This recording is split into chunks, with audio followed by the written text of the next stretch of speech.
JJ's shot development as a youth. I wonder what you were like as a shooter back as a freshman in high school or as a 7th grader. Could you talk to a moment about the progression of your shot form from the first time you laid your hands on the ball up to now, and then where you think you're going to go with it from here on? Right. Well, people always ask me, who taught you how to shoot? And for me, there's no answer to that, because basically I taught myself. I was always the type of kid that kind of just ate everything up. Any advice I got, and I took it to heart. I was like a sponge.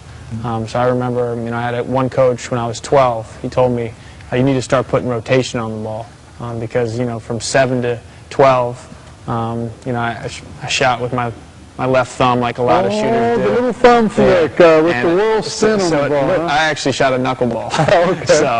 Okay. That's when I started working on just a follow-through, where I had more of a follow-through and really snapped my wrist. I started doing that when I was 12, and that's really the first year where I became a good shooter.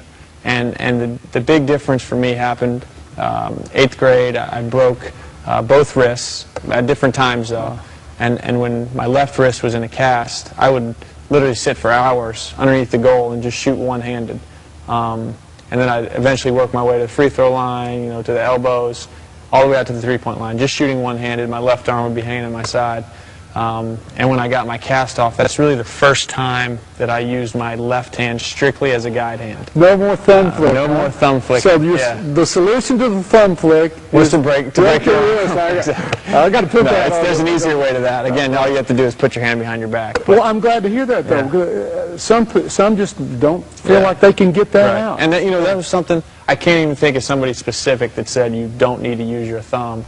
I'm sure I was watching a game one time and they said, all right, you need to, look at how he shoots, whoever it was, and that's how young players need to do it. So I picked that up and started doing that. And then beginning in 9th grade, the summer before, was the first time that I could really dunk a basketball with consistency and had really developed some leg strength.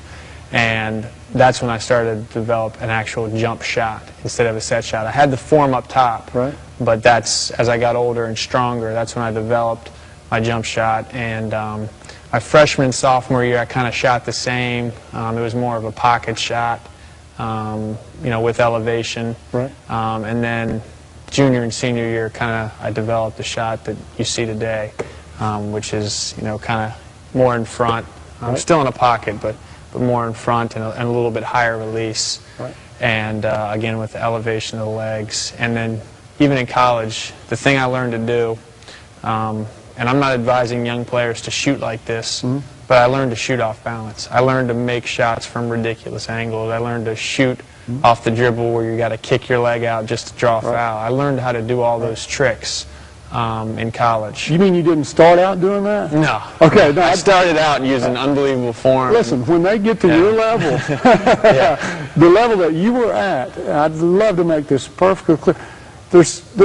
When they get to that level, then you can begin to work on that. You can begin to work on the circus shots and the fallaways and because you've got a good feel for it. I mean, I think you can shoot on your way down on your shot. You know what I mean? You can shoot on your way up. You can shoot the top. But that comes. You bring up a great point, and I think the key thing to remember is that you have to have a foundation. Everything you do as a player, you have to have a foundation. If you're playing defense, your foundation is your stance. You have to have a great defensive stance. It's the same way with shooting. Your foundation is your form, the way you shoot the ball.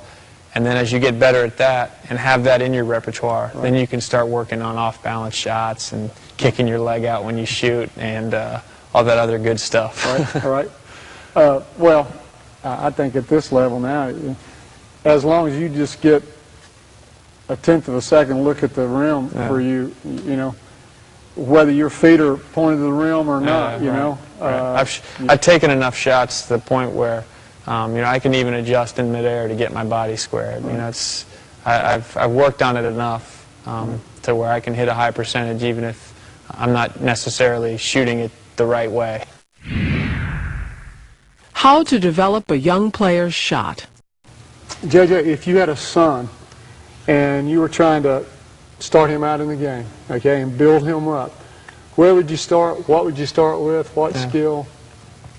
Well, I think you know, the younger you are, the harder it is to develop certain skills. Like I've never met an 8-year-old that could play defense, but I have met some 8-year-olds that knew how to put the ball in the basket. So that would be the first skill that I would teach is shooting. And like we've touched on a lot, shooting is progression. You're not going to be able to learn every skill at a young age. It's something that is always